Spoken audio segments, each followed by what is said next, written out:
Hey guys, welcome back to Ironside Ranch. So we are back in the truck again today. I'm sorry, I know sound quality and I know video quality because it's shaky is not as great when we're in the vehicle, but just right now I'm having trouble finding time to do videos. We are just crazy busy. We make most of our money in real estate, and that business is really, really busy.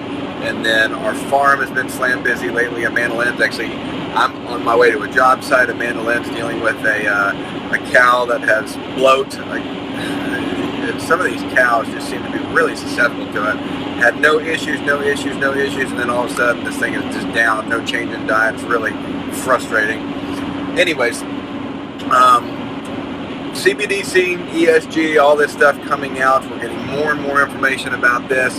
Apparently, I was just listening to Chris Taylor over at Financial Fitness was the old name of the channel, and Chris and Stacy, and they were talking about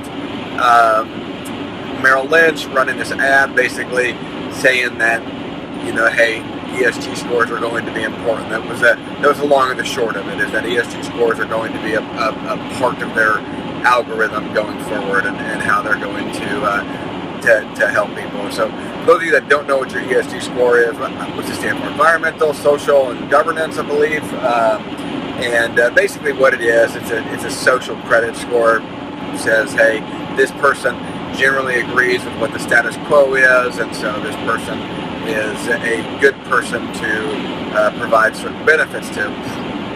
How powerful that ESG score is going to be in the future is anybody's guess. My assumption is that hopefully we have a strong enough legislation to try to fix it, but I don't know. But the power of the ESG score is really what the big question is. You already have an ESG score, and the big corporations use it, and they're, from my knowledge, legally allowed to.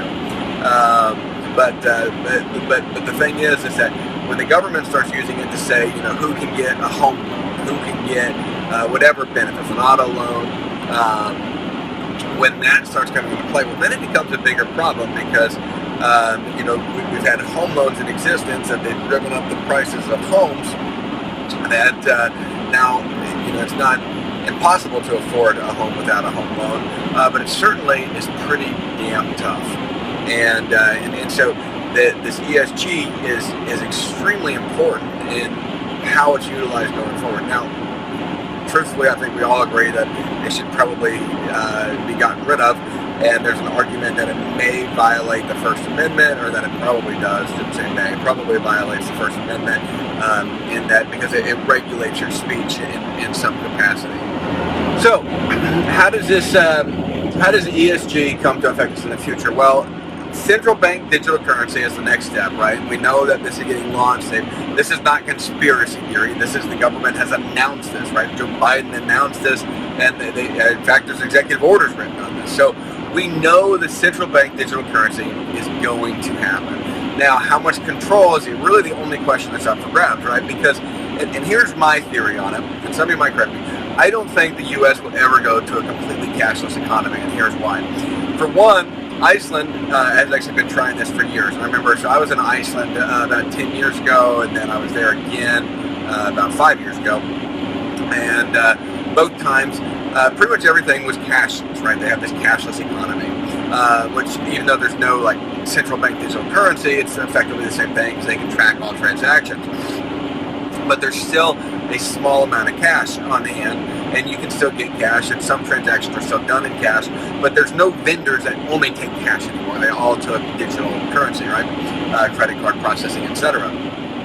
And here's the reason that I don't think that the central bank digital currency will ever take full control over things.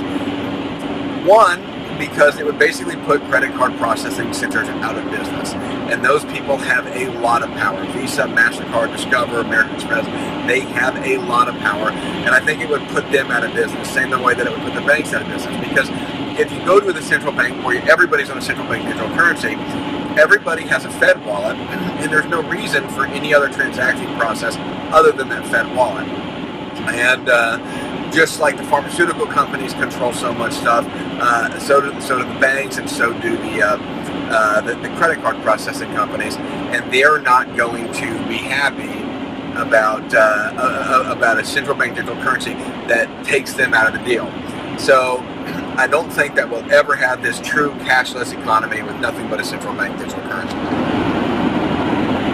The other reason that I don't think that it'll happen, and by the way, I apologize for the jump clips in this and the jump transitions. I keep getting spam phone calls, and so it keeps interrupting this. I don't know if y'all get those, but I get a ton of spam phone calls.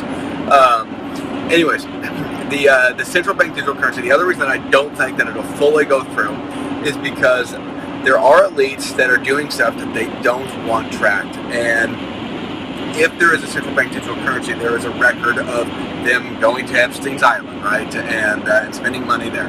And so there's always going to be this elite group of people that want things in cash.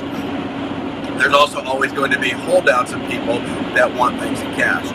Does that mean that they don't make it really easy to have a central bank digital currency? They don't get 80% of the economy on digital currency? I don't know. My assumption is that the banks and the credit card processing companies will be probably strong enough to keep that from ever fully transacting. But I do think there'll be a central bank digital currency, and there'll be advantages to it. Maybe one of the advantages will be that it has a better inflation rate than cash, or because there's no credit card processing fees, businesses will start to elect to use it. So it'll make the credit card processors have to compete with the government entity, and so there'll be some. The bottom line is there's too many variables for us to know fully how this is going to transgress in the future, and so I think that we just have to keep our eyes and ears open and take advantage of it and follow what the elites are doing. What I mean by that is look at what the people, the Elon Musks out there, the Bill Gates, the Warren Buffett, follow what these people are doing, because these people are in the know. They have the political connections, the business connections. They know where things are going, and they have a pretty good guess. Right? Everybody called Warren Buffett crazy when he was buying railroads. He made billions off these railroads, right? Everybody called Elon Musk crazy. Everybody has called Bill Gates crazy. Steve Jobs, they called him a nut. And these people seem to see things in a different light. And I guess either you're blessed with that talent to be able to see things or not, but we all have the ability to sort of swim in their wake and follow what they're doing. Ethically, obviously. But if they're doing things ethically. But we need to look at what these people are doing with their money, and that's part of the reason why I'm such a believer in gold and silver, is because we see them putting large sums of money in gold and silver, and I think that we need to consider that and make sure that, like I said, I'm not a financial advisor. This isn't financial advice. I'm just telling you what I do. Gold and silver, vaulted gold and silver seems to be a reasonably good idea. Cash seems to be a reasonably good idea. Having some. So I think what will happen is the banks will continue to make it hard for you to actually get cash, certainly in any large quantities, and things will become easier to transact digitally and less expensive to transact digitally. And I think that that's where you're going to see things go. Cryptocurrencies can to an extent compete. If we can get the number right, there's 12,000 cryptocurrencies out there now. If we can get the number of cryptocurrencies down to a few dozen that are regularly used, and we can make the process easy enough for the average person. Right now, cryptocurrency is kind of a big boy game. You can really screw up. You can lose all your money if you send it to the wrong wallet, and you can never get it back. And you have to make it easy enough that the average person that doesn't want to spend hours researching it can do it. It's not overly complicated that the average person can't do it, but to understand the blockchain and how the technology works, it's fairly complex. You can understand the basic principles, but it's fairly complex. And so cryptocurrency are a median of some competition with the central bank digital currency. And I liken it to the post office, right? The post office is still not the best organization out there. Probably the second, right? You got UPS first and the post office second, and then FedEx is way down there at the bottom. So bottom line is, guys, is that the central bank digital currency is coming. What capacity it comes in is still up for grabs and up for debate, and there are a lot of variables in there I don't think anybody truly knows. Like I said, my assumption is that these big corporations that don't want it and have a vested interest in their business not allowing it will likely have some success in blocking it. I just don't feel like our government is going to get to the totalitarian point that China's will, because we don't have that view as a general society. And so I think that we will see a central bank digital currency here come into play over the next 5 years. Certainly within that time frame anyways. It could be next year when they roll it out, but certainly within the next 5 years I think we'll start to see it. I think there's going to be a lot of resistance to it from a lot of people. I think that there is going to be a lot of resistance to it from some very big businesses. And I think that in order to make something like this go through, they would have to allow Visa, MasterCard, and these banks to be able to make money off the digital currency.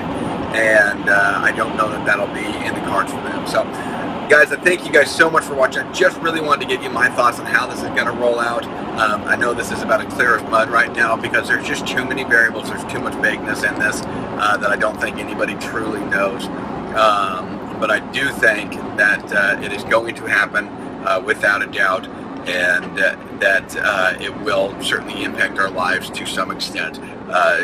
Again, it's just up for grabs how much. Thanks again for watching, y'all. We'll catch you guys later.